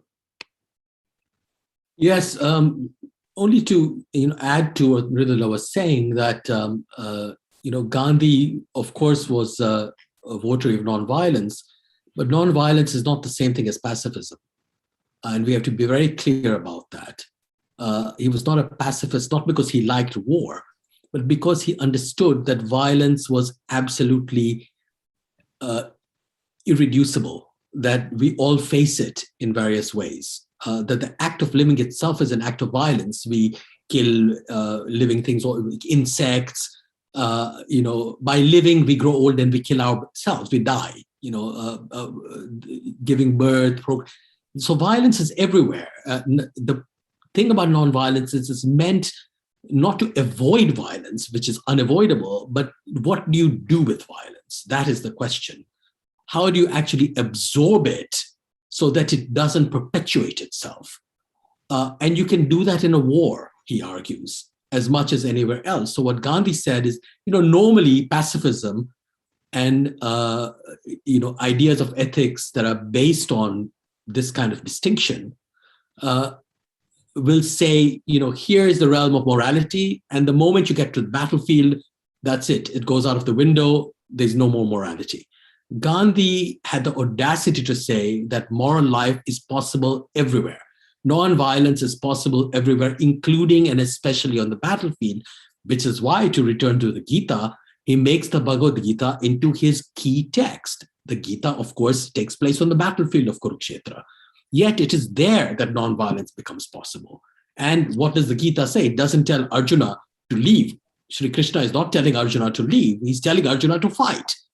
Now, when Arjuna fights, he's not fighting because he's perpetuating violence, but because he's been brought to Kurukshetra by a whole series of prior events, which are not intended by any one person. And now what is his duty? His duty is to fight. He has no other option. So in such ways, Gandhi tries to institute nonviolence even at the very heart of violence. That is his audacity. So, it's not, those people who think that Gandhi is being hypocritical are thinking wrongly about what he meant by nonviolence. As for the question about Hindu countries, yes, but you think about it, India, which is a country in which the Hindus are absolute majority, the population of India is greater than most of countries of other religions put together. So it depends on how you want to count. If you want to count numbers of countries, as opposed to if you want to count percentage of population and numbers of people. If you're looking at numbers of people, there are just practically as many Hindus in the world as there are Muslims. The Muslims are split up into different countries, but that doesn't alter their number. Now, to say Hindu country as opposed to Muslim or Christian country, there are very few officially Christian countries. Maybe the Vatican is the only one. There are some officially Muslim countries which are called Islamic republics, and one or two monarchies. The other Muslim countries are not officially Muslim countries. They are notionally secular, like India. So, if you're going to count and compare, you have to do it in a consistent way. Either you look at numbers or you look at what is officially and unofficially religious or secular. But the third way of doing so is to look at where Hindu and Muslim minorities live. This is really interesting. The largest Muslim minority in the world, of course, is in India. By the same token, the largest Hindu populations in a minority status are in Muslim countries. They are not Pakistan and Bangladesh. They are Indonesia and Malaysia and the Persian Gulf countries. Now, in all of these places, whether you're looking at India or you're looking at Southeast Asia or the Gulf, there is certainly discrimination against religious and other minorities. So that too, as it were, equalizes to some degree. But there are varieties of discrimination also. So the comparisons are important to make, but they have to be made with some degree of consistency. Otherwise, they don't hold. Can I just comment on that? Sure, please. Yeah, this business of so many Buddhist countries and so many Christian countries and so many Islamic. My first answer to that is a slightly rude one. So bloody what? Is there any virtue attached to having this many countries of this religion? And at a more serious level, how can I answer a question like this? Hinduism spread in the world at one point, went to Southeast Asia, but was followed by Buddhism. The people there preferred Buddhism over Hinduism. What can I do about it now? These are the kind of completely ahistorical questions, as if there is suggesting that there is a design, or suggesting that Hindus are these non-proselytizing people who've only remained confined to this subcontinent. They had no desire to expand. They did at one point, but others overcame it. Now you find out why people in Southeast Asia and all the way up till Japan, they preferred Buddhism. I don't have an answer to that question. You need to go do research over there to find out. But my point is the question itself. What is the meaning of this question? Where is it supposed to lead us? We have to ask these counter questions, It's like saying, the Harappan, these debates over whether the Harappan civilization or this or that, whether it was, 5,000 years old or 7,000 years old or 8,000 years old. For me, that's a matter of historical investigation. not a matter of shame or pride if this is older or that is younger. You know, much younger civilizations are sitting at the top of the world today and pushing yourself back 2 millennia is not going to make you, a Vishwaguru today. So what is embedded in these is all kinds of strange complexes, Why do I have to prove that I'm older than Mesopotamia or the Chinese civilization or this or that? However, if it so happens that we find through archaeological research that this particular find takes us back, as in Tamil Nadu today, we've got some recent finds which may upturn the whole archaeology of North India, and the way Tamils see themselves and project themselves. Okay, fine, but these are not should be matters of passion and emotion. These are matters of historical investigation, where we begin to tie up our sense of identity and pride and this and that with antiquity, as if, we should be tying it up with what Gandhiji said: wipe the tear from every eye. Look at what you're doing, as I said, to your migrant labor. Don't look at what you did in Harappa. Even if you were the earliest urban civilization, what are you doing to your cities now? Look at Swachh Bharat and the mounds of plastic and dirt that you've got on Indian streets. That's what I should be worried about, rather than all the time claiming that, I'm the Ganga floating with all kinds of things, including bodies. That's what I'm concerned about. That's what shames me. It doesn't give me, my counter to that is not that I was great 7 millennia ago. That was my ancestors, not me anyway. If they were my ancestors, I don't even know where I came from. Who knows? Mridula ma'am, you made a very important point there that I want to pick up on and draw some attention to, which is about the importance of counter questions and importance of asking the right questions. And partly we live in a democracy. We're, sitting in the UK, many of us are in India. We're fundamentally democratic countries, or what would be construed to be democratic countries, where we say the fourth pillar of democracy is the media. And that role of counter questioning, cross questioning, which is so fundamental to what the media news outlets are meant to do, is something that is not quite happening in the way we'd expect today. And Akash, perhaps you can come in here and explain to our audience, what is it that is really happening? Because it is an international audience. What is it, not just in India? And I think this is a global problem, and Gandhi remains a global icon. So in the global sense, where are you seeing the challenges, and what is it that you are doing, Akash, in your work to address some of that? Just to take... just before you start, I just want to say there are a few more questions I will want to ask. So I'm not going to ask them now, but I just wanted to say. But the one thing I did want to mention, which is connected to what both Faisal and Mridula were saying, so before Akash starts off, is that I think a very, very important issue in the question about how many countries of a particular religion and another is also the extremely factually incorrect and flawed vision and view that, starting with Russia, the entirety of the white West is an undifferentiated Christian land.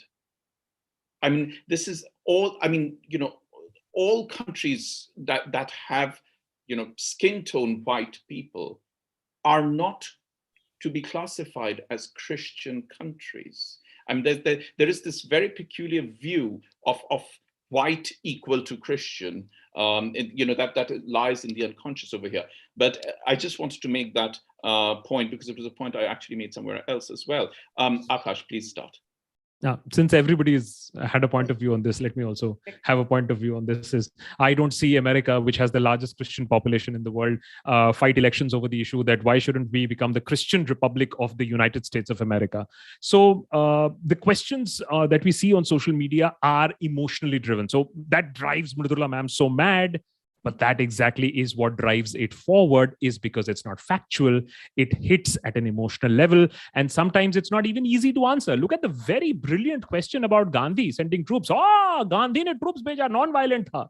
While it was only an evolving part of Gandhi. Anybody who studied Gandhi would know that. But, well, WhatsApp, you don't do that. Just to explain, and this is an earlier point of what is being done about it. And Sanam also asked this question. A brilliant phrase by Faisal about Godse needing Gandhi and not Gandhi needing Godse. So have I, or has anybody done a video in which we mention this about the relationship of why Godse needs Gandhi and Gandhi doesn't need Godse, so that if anybody, Sanam, is trying to find Godse, he'll land up on that episode. So the whole point is that this narrative that is being pushed, I completely understand that it is very difficult, but this narrative that is being pushed is to be hit back with these very, very interesting analogies, understanding of, and it's a brilliant thought process. And yes, I mean, who is Godse without Gandhi? I mean, he will collapse in 1 second. And so they need figures to hate. And that is what keeps them alive, hate. To Mridula ma'am's point, and we're working on this, is what do small organizations do? And she's absolutely right that when you have such hate and propaganda being projected by a party, it's the duty of the opposition. And he is, of course, somebody who gave birth to your entire party and to your own movement. What have you done? So on television, and a little technical here, but on television, when we say that what is the media doing, I'm not expecting anything from the media. The media is causing damage, irreparable damage. So let's not even go to what is happening on Radio Rwanda. But what needs to be done is parties like the opposition should get up and say that social media is not as expensive as mainstream media. Please understand this. Social media can be handled with far lesser amounts with creativity. And sometimes, yes, I know everything is bought and sold, but sometimes viral stuff also manages to cross through. I mean, we are very proud. We are close to 4 million subscribers on 4 platforms. We never spent a money on any sort of propagation or not a paisa on pushing out our content. So it is possible. In the future, that might not be possible because, well, things are happening. So let's not get into there. But before the clampdown on social media happens, I think there has to be an active push to take this message forward intelligently, tagging, using the arguments in a reverse manner, understanding the kind of lies that are going around and busting the myths, and can be done in a very, very productive way. Thank you very much. I'm going to read out a question which is actually directly related to what we have been talking about, but is actually coined in a very different way. Gandhi never viewed modernity favorably. He was more interested in a sort of village primitive society, grassroots polity based on panchayats and small cottage industries.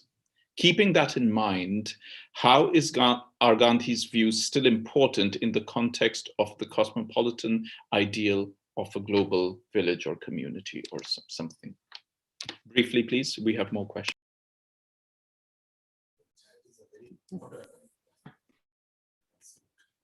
Well, I think, again, one has to, if you want me to come in on this.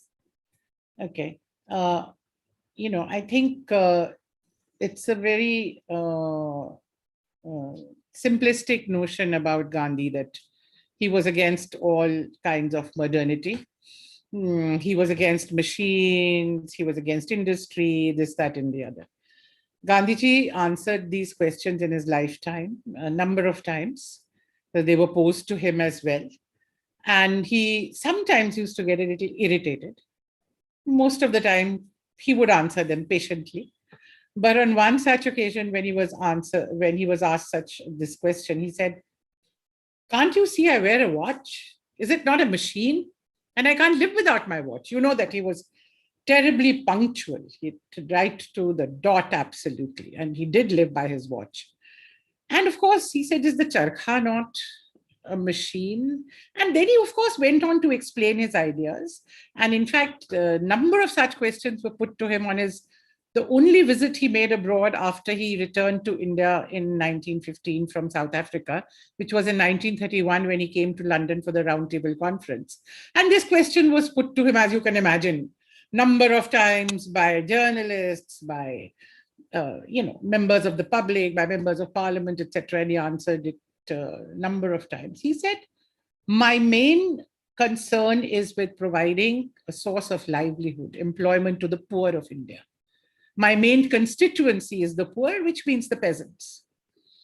And the only way I can provide them that employment is by some of the things which I'm doing, of which the charkha is a symbol, not only the charkha, but it is that. And modern industry, as India is situated today, cannot provide the answer of providing a basic livelihood to the poor of India. If I was in Britain, this would not be my answer. He said it in so many terms. If I was in Europe, you were asking me this question, somebody from Norway, of course, that would not be my answer, because you're at a different stage. He also said many times later that when he was against large industry, which displaced labor. He was for labor absorbing industry. He also said that he wanted large industry to be in the control of the state. Now, he's not a classic socialist, but again, it's complex economic ideas that Gandhiji has. Yes, at the same time, he had a commitment to Gram Swaraj. He did talk about panchayats, but panchayats doesn't mean an anti-modern phenomenon. Panchayats it's adapting an older concept, an older term to the modern representative government, which is what we've done in India after independence with Panchayati Raj. That's how we've taken democracy down to the grassroots. We took many years to do that, and we needed a constitutional amendment. But so there's no contradiction. Of course, as I will say again, that there are certain aspects of Gandhi's thought which can only be understood if you bring in the concept of utopia.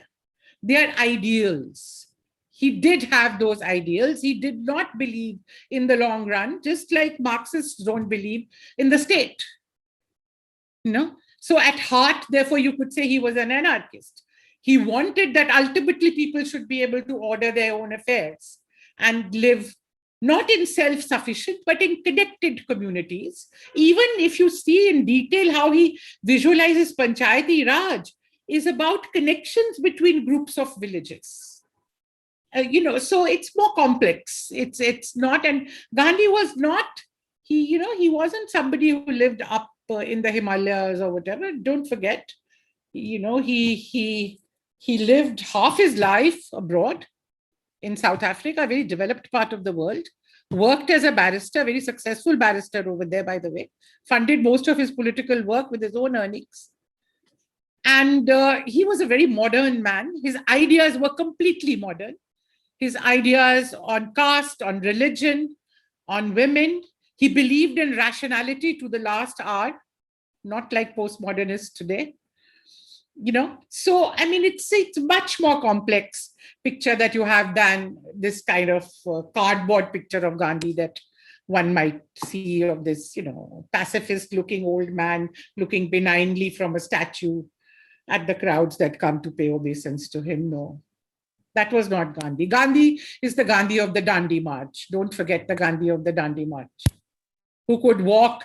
Everybody, they had to run behind him. And he was already past 60 by then. Gandhi is the Gandhi of Noakhali, who walks through villages barefoot in the remotest part of Bengal, which is all full of jungle and water.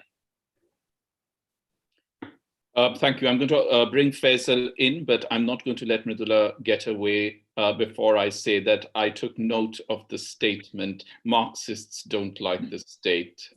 There is a lot for a lot of us to take away from that. No, I have a headline. Social media headline is Mridula Mukherjee admits that Gandhi was an anarchist. That's it.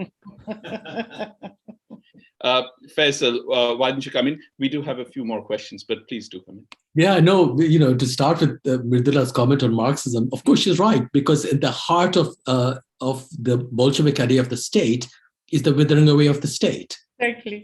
And that's the residue of anarchism. And the joke is that it's only happened in Bihar. Yes. And when Gandhi was asked what he thought of Lenin, he responded, I would begin where Lenin ended, which is with the withering away of the state. So again, getting to Mridula's point, he's not some sage sitting with old-fashioned ideas. He knows exactly what he's talking about. He's completely up to date on all these matters, including communism and Lenin and things that happened in his own lifetime. I would add that today, what makes Gandhi globally more interesting, of course, is precisely the things that are dismissed as being old-fashioned about him. Degrowth, the turn to local production and local produce, and and we have seen in the West through the pandemic, people leaving the cities for villages. So all of these things which are almost unpredictable just a couple of years ago are happening before our very eyes. And Gandhi had already thought about them, not because he was so prescient, but because these are issues that are perennial issues. These are not just things that, this is some old-fashioned stuff that, we should no longer believe in. On the contrary, he was prescient in that he saw, as Mridula was saying, he lived in Johannesburg for many years, which was at the very zenith of industrial capitalism. It was the most modern city, perhaps, in the world. And he understood what capitalism was better than most people. He understood its limitations. He understood its violence. He understood its necessity as well. He was not, in that sense, a kind of wholesale anti-capitalist. He was, after all, from a Banya background, but he knew that he saw the early stirrings of the back to nature movement, of villagization, of small is beautiful, of all of these things that come after his death to play a large role in development in modernization theory and all the rest. So, the very things that he's criticized for end up often being things that are before us today as suddenly newly attractive ideals. And that's what makes him an interesting figure, who counsels limits to desire, limits to production, limits to consumption, and therefore environmentally sensitive thought and practice. And that's, I suspect, one of the major ways in which Gandhi is appropriated, certainly in the West or outside India today. I have a question, Nilanjan, before, just on that. I work in investment management, so I'm as capitalist as capitalism gets, right? But in today's world, I do fundamentally believe that, especially post the pandemic, inequality is rising at a pace that, it's at an accelerated pace, and we are in a hyper-connected, highly technical world. So if Gandhi was here today, and seeing as we do a global leadership vacuum as well as from a personal perspective anyway, what would the ideal Gandhian economic model be, Faisal? And just picking up on what you've said about his thoughts on capitalism, Swaraj, decentralization, all of that good stuff, looking at where we are technically today, where we've moved from production for the masses to mass production. Everything is at scale, everything is hyper-connected. In this sort of technically autocratic world, for lack of a better word, what would a Gandhian solution economically be, if not capitalism?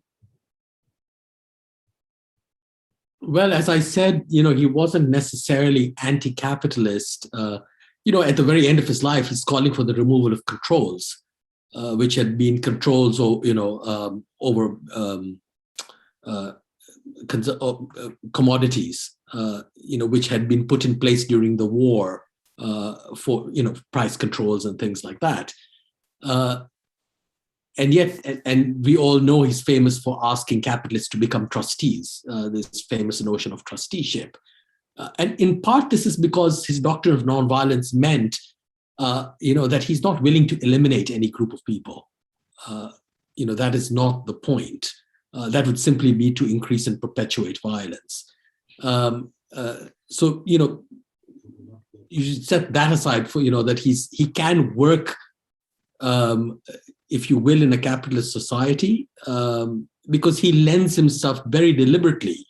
He lends himself to the nation state, though his ideas are much beyond it. Because he understands limitations and compromise.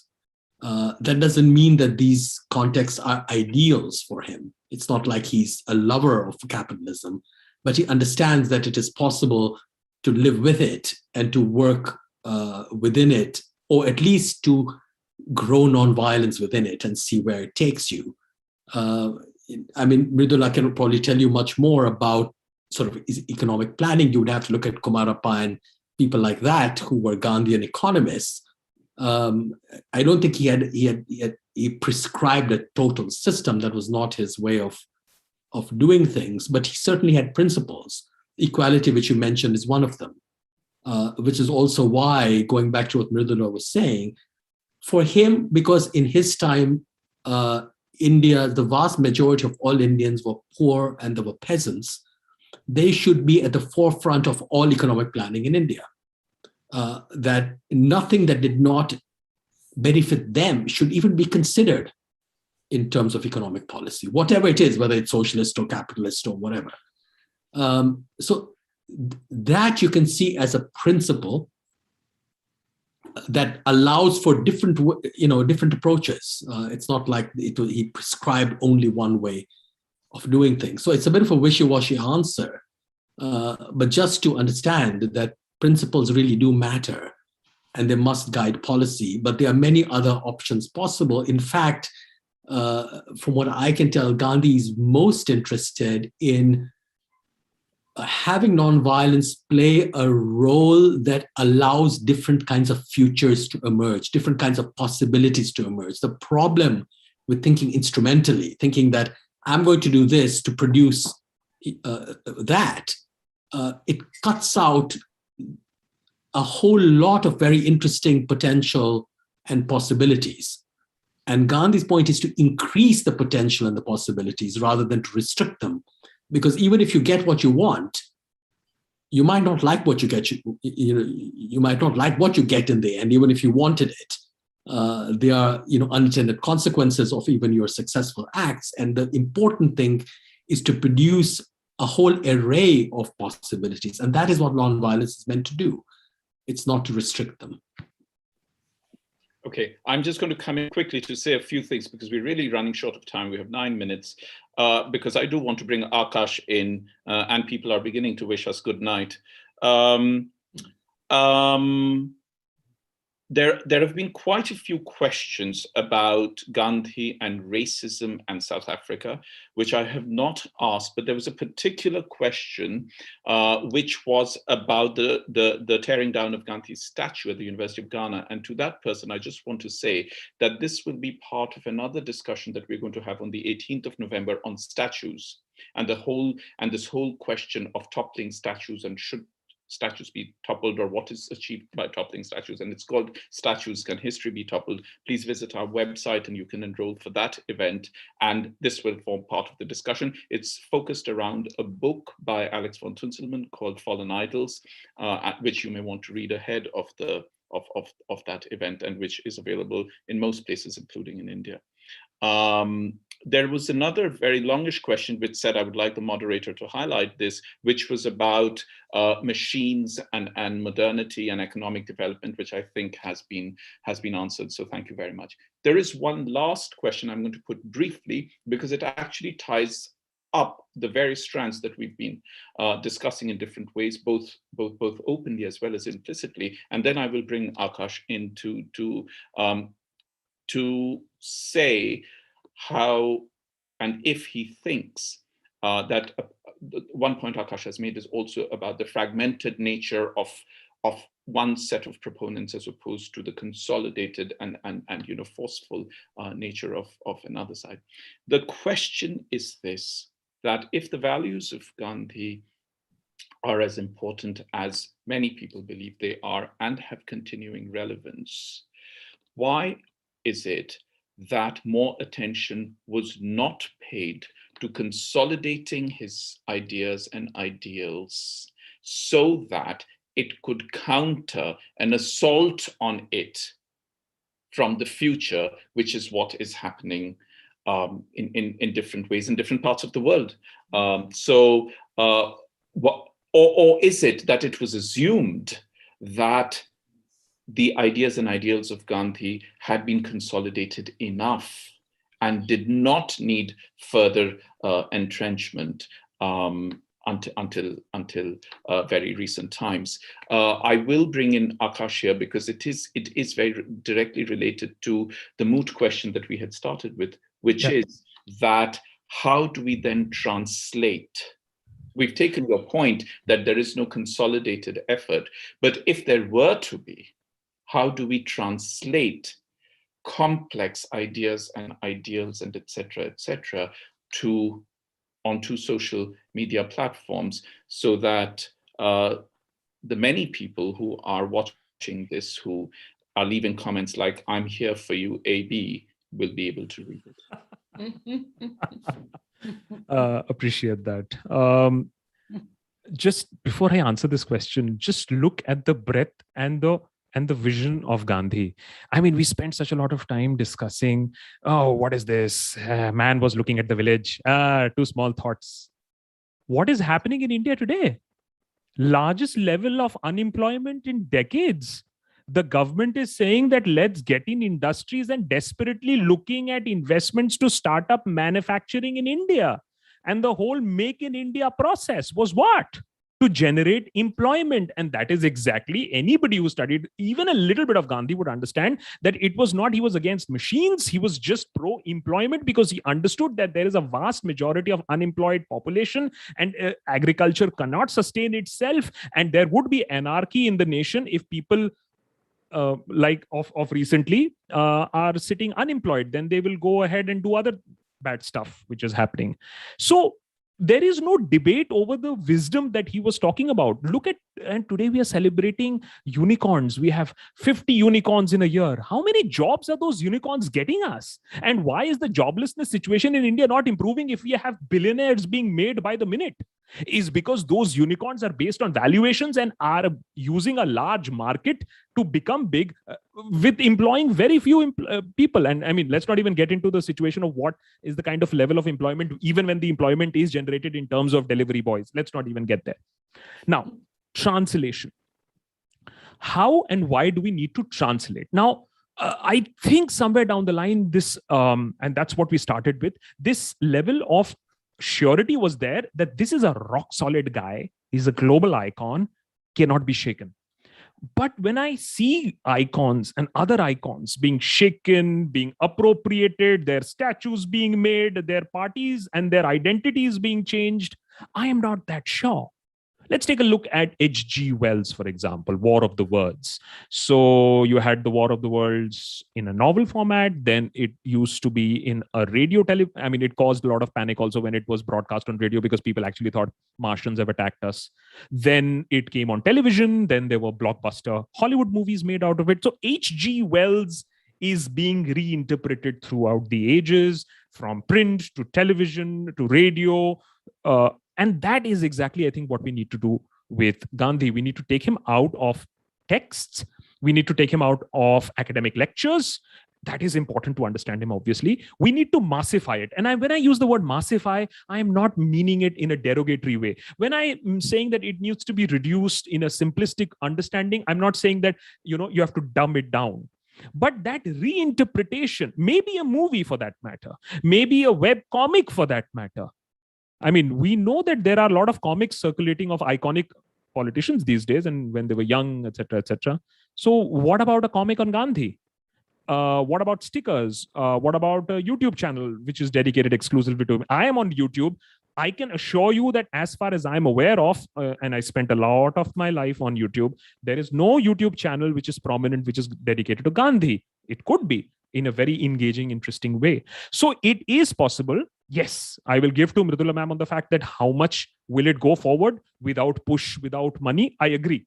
But let us do that first part at least. For those who are the seekers, let them get that information easily firsthand and without the lies, without the selectiveness, as we saw in some of the questions coming in. That selectiveness is what is killing the image at this point of time.